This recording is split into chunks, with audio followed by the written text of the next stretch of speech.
భక్తి సమాచారం. వాట్సాప్ ఛానల్లో జాయిన్ అవ్వండి. అన్ని విశేషాలు ఎప్పటికప్పుడు తెలుసుకోండి.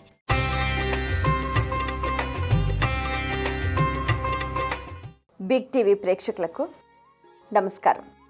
ఈరోజు విశేషం కార్యక్రమానికి సాదర స్వాగతం. ఈ రోజుకు సంబంధించి చాలా ప్రత్యేకతలున్నాయి. కర్ణాటక రాష్ట్రానికి సంబంధించిన ఒక గొప్ప భక్తాగ్రేసరుడు, సంగీతకారుడు, వాగ్గేయకారుడు, రచయిత, మహాకవి, స్వరకర్త కనకదాసు జయంతి. మరి ఆయన జయంతిని పురస్కరించుకొని కర్ణాటక ప్రభుత్వం సెలవు దినాన్ని ప్రకటించిందంటే ఆయన మహోన్నత్వం మనం మాటల్లో వర్ణించడం అసాధ్యం అన్నమాట. ఆయన చాలా గొప్ప భక్తుడు, వ్యాసరాయల్ని అనుసరించిన వారు. అయితే ఉడుపి శ్రీకృష్ణుడికి కనకదాసుకి విశేషమైన అనుబంధం ఉంది. అక్కడ జాతి, కుల, ఈ వర్ణ విభేదం వల్ల కనకదాసుని ఆలయంలోకి అనుమతించలేదు. అయితే అతను ఉడుపిలోని శ్రీకృష్ణుడిని గుడి వెనకాల ఉన్న ఒక చిన్న కిటికీ ద్వారా ఒక రంధ్రం గుండా చూస్తాడనమాట. ఎంత విచిత్రం అంటే స్వామి కనకదాసు ఏ వైపు నుంచి, ఏ కిటికీ నుంచి అయితే చూశాడో అటువైపుగా స్వామివారు కూడా మూల విగ్రహం తిరిగిపోయిందనమాట. అంటే ఆ భక్తుడిని అనుగ్రహించాడు. దీనివల్ల మనం అర్థం చేసుకోవాల్సిన విషయం ఏంటంటే నిర్మలమైన మనస్సుతో, నిశ్చలమైన తత్వంతో, ఎటువంటి ప్రతిఫలాపేక్ష లేకుండా కేవలం ఆ పరమాత్మ ఆరాధనతోటే స్వచ్ఛమైన హృదయంతో మనం ఎప్పుడైతే ఒక అడుగు ముందుకు వేస్తామో పరమాత్ముడు 100 అడుగులు వేసి మన దగ్గరకు వస్తాడు. మనం వేసే ఆ ఒక్క అడుగుకు అంత విశేషం ఉంటుందన్నమాట. సో అక్కడ వాళ్ళు లోపలికి రానివ్వలేదు అన్న సంకోచం లేకుండా ఈ చిన్ని రంధ్రం గుంచైనా నాకు కృష్ణ దర్శనం లభిస్తుందేమోనని ఆర్తితో చూసిన ఆ భక్తుడికి పరమానుగ్రహాన్ని అందించాడు శ్రీకృష్ణ పరమాత్ముడు. మనం గమనిస్తే కూడా శ్రీకృష్ణ దేవాలయంలో ఉడిపిలో కనకదాస గుండి అని ఆ కిటికీ ఒకటి చాలా ప్రత్యేకంగా చెప్తూ ఉంటారు. మరొక సందర్భంలో కూడా రాఘవేంద్ర స్వామి దగ్గరికి అతను చాతుర్మాస సందర్భంలో కూడా ఆవాలు మూటగట్టుకొని గురుదక్షిణగా ఏదో ఒకటి ఇవ్వాలి కదా అని తీసుకెళ్తాడు. అయితే ఆ వ్రత సమయంలో ఆవాలు వాడరు, కానీ ఈ భక్తుడు తెచ్చిన ఆ భక్తి తత్పరతకు మెచ్చి రాఘవేంద్ర స్వామి ఈ ఆవాల్ని చారులో వినియోగించండి అని ఆదేశిస్తారు. అంటే భక్తికి అంత ప్రాధాన్యత ఉంటుందన్నమాట.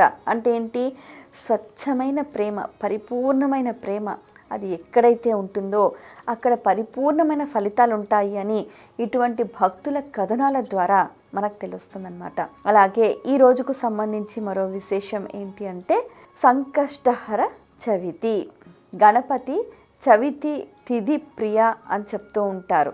అయితే కలవు చండీ వినాయక అని అంటూ ఉంటారు. కలియుగంలో గణపతిని, చండీని ఆరాధిస్తే విశేషమైన ఫలితం ఉంటుంది అని చెప్తూ ఉంటారు. మరి గణపతిని సంకష్టహర చవితి రోజున ఏ విధంగా ఆరాధించాలి అని అంటే సూర్యోదయాత్ పూర్వమే స్నానాధికాలు ముగించుకొని ముందుగా ఒక సంకల్పం చేసుకోవాలి. స్వామి గణపతి, ఈ రోజున నేను సంకష్టహర చవితి గణపతి వ్రతం చేస్తున్నాను, ఏ ఆటంకాలు లేకుండా నిర్విఘ్నంగా కొనసాగించి నీ అనుగ్రహాన్ని మాపై కురిపించు స్వామి అని. ఆ తర్వాత గణపతి మంత్రాన్ని 108 సార్లు చదవాలి. పగలంతా ఉపవాసం ఉండి సాయం సంధ్య వేళ ఆ గణపతికి 21 గరిక పోచలు, అలాగే 21 ఉండ్రాళ్ళు, తర్వాత బెల్లం నివేదన చేసి ఆ ప్రసాదాన్ని స్వీకరించి నలుగురికి పంచిపెట్టాలి.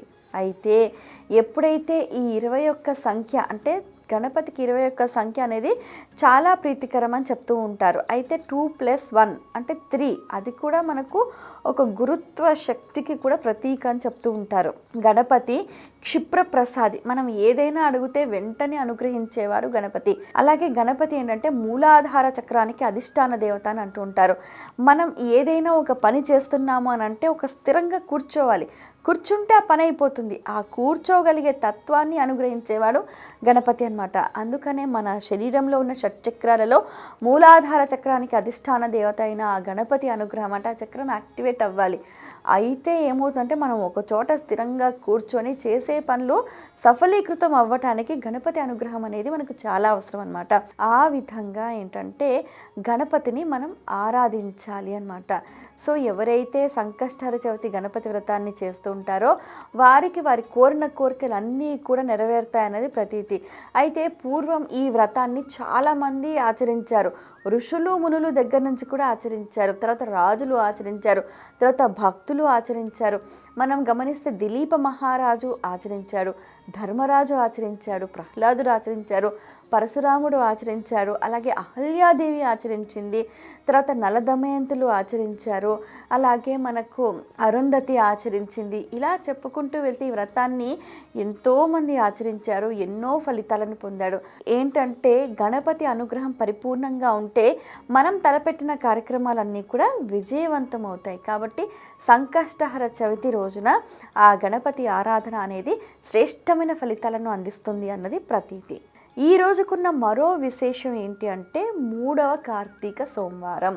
అయితే ఈ కార్తీక సోమవారాన్ని సద్వినియోగం చేసుకొని ఎవరైతే కూడా పగలంతా ఉపవాసం ఉండి సాయంత్రం శివారాధన చేస్తూ శివాలయంలో ఆ పరమేశ్వరి దర్శనం చేస్తూ దీపారాధన చేసి వారికి ఉన్న దాంట్లో కాస్తంత దానం చేసి ఆ తరువాత వారు అన్న ప్రసాదాన్ని స్వీకరించడం వల్ల ఒక రకమైన ఫలితం, ఆ రోజల్లా ఉపవాసం ఉండి మరుసటి రోజు ఉదయం అన్నదానం చేసి స్వీకరించడం వల్ల మరొక రకమైన ఫలితం లభిస్తుంది. ఏది ఏమైనప్పటికీ కార్తీక సోమవారాన్ని మనం సద్వినియోగం చేసుకొని శివాలయంలో స్వామి ఆరాధన, ఒకవేళ వైష్ణవ సంప్రదాయం పాటించేవారైతే విష్ణు ఆలయంలో విష్ణు ఆరాధన ఎవరైతే ఇలా చేస్తారో శైవులైతే కైవల్య ప్రాప్తి, కైలాస ప్రాప్తి కలుగుతుంది. అలాగే విష్ణువులు వైష్ణవ సంప్రదాయాన్ని పాటించేవారు ఈ రకంగా కార్తీక సోమవారం రోజున చేసే పుణ్యకర్మ వల్ల కూడా వాళ్ళకు వైకుంఠ ప్రాప్తి కలుగుతుంది.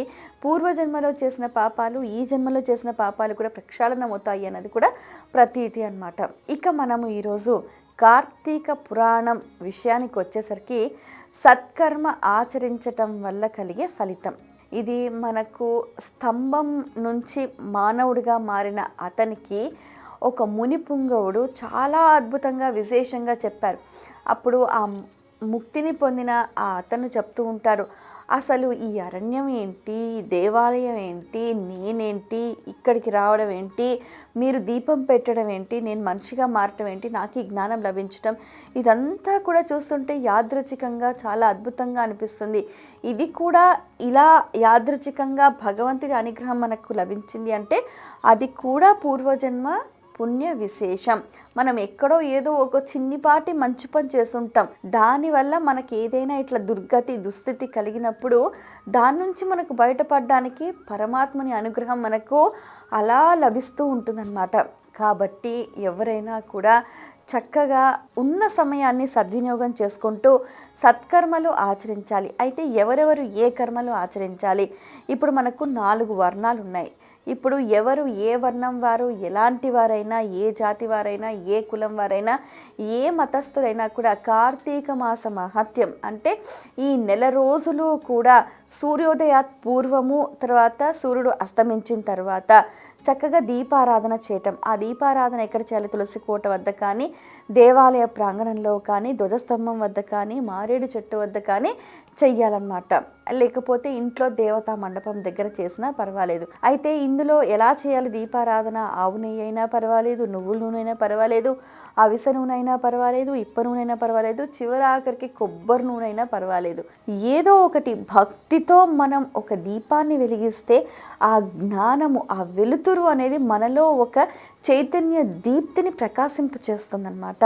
సో అందుకని ఎవరైనా కూడా కార్తీక మాసం నెల రోజులు కూడా ఇలా ఉభయ సంధ్య వేళల్లో కూడా దీపారాధన చేయటం, దేవతా దర్శనం చేయటం, పురాణ శ్రవణం చేయటము, ఆ భగవన్ నామాన్ని స్మరిస్తూ ఉండడము, ఉల్లి వెల్లుల్లి అంటే తామస గుణాన్ని ప్రేరేపించే పదార్థాలు ఇవి స్వీకరించకుండా స్వచ్ఛంగా శుద్ధ సాత్విక శాకాహారం ఎప్పుడైతే తీసుకుంటారో అప్పుడు ఏంటంటే వారి బుద్ధి, మనస్సు, శరీరము ఏకీకృతమై అఖండమైన శక్తి లభిస్తుందన్నమాట. ఆ సమయంలో వాళ్ళు తీసుకునే ప్రతి ఒక్క నిర్ణయం కూడా విజయవంతం అవుతుందన్నమాట. ఇప్పుడు మనం అంటూ ఉంటాం, ఏమండి మేము ఎంత చేసినా కూడా కలిసి రావట్లేదు, వాళ్ళు ఏంటో ఉట్టిగా అలా చేస్తే కలిసి వచ్చిందంటే వారు చేసిన సాధన అలాంటిదన్నమాట. సో ఎవరైనా కూడా సాధన సాధ్యతే సర్వం అని చెప్తూ ఉంటారు. మనం చేసే సాధన దీనికి మనం లక్షలు ఖర్చు పెట్టక్కర్లేదు, కోట్లు ఖర్చు పెట్టక్కర్లేదు. చిన్న దీపాన్ని వెలిగించటం, ఆ దీపాన్ని దానం చేయటం, మనం శ్రద్ధతో మనకున్న దాంట్లోనే ఏదో కాస్త దానం చేయటం, ఆ చిన్నిపాటి ఫలితానికే అసలు ఎంతో మనకు పుణ్య ఫలితం లభిస్తుందన్నమాట.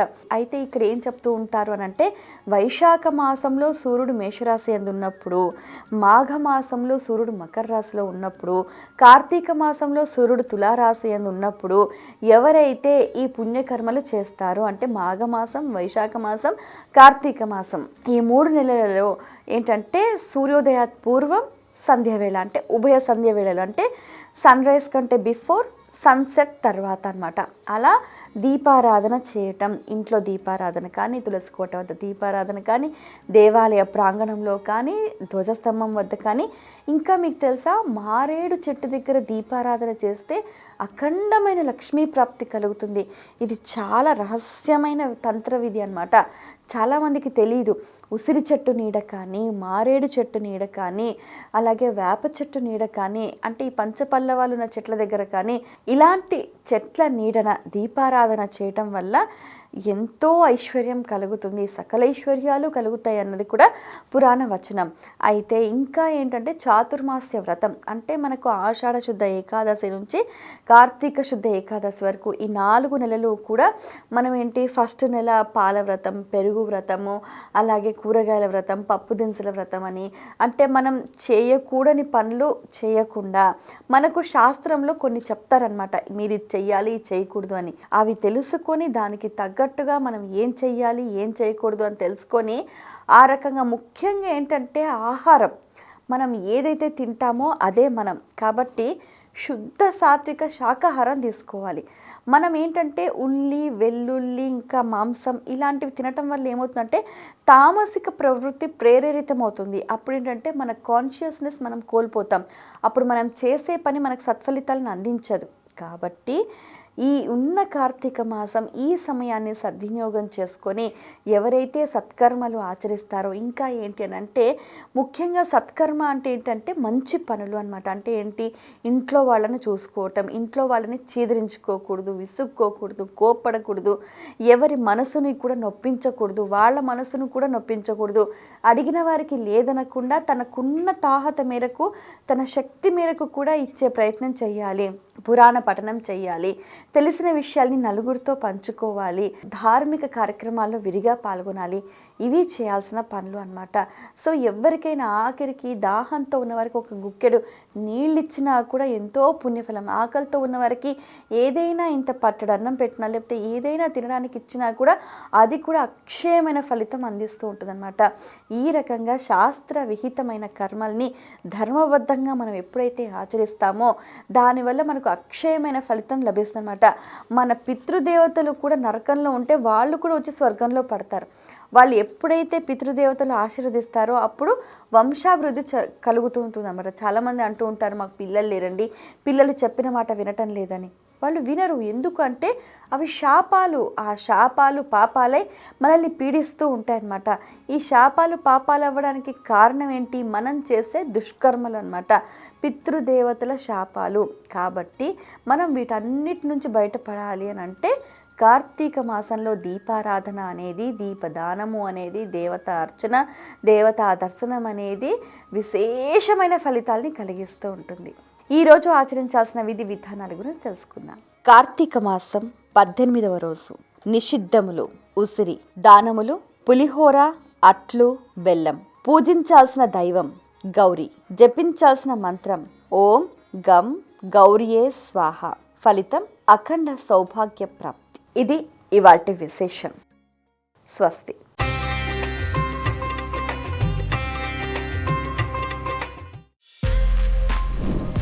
For more videos like this, subscribe Big TV channel.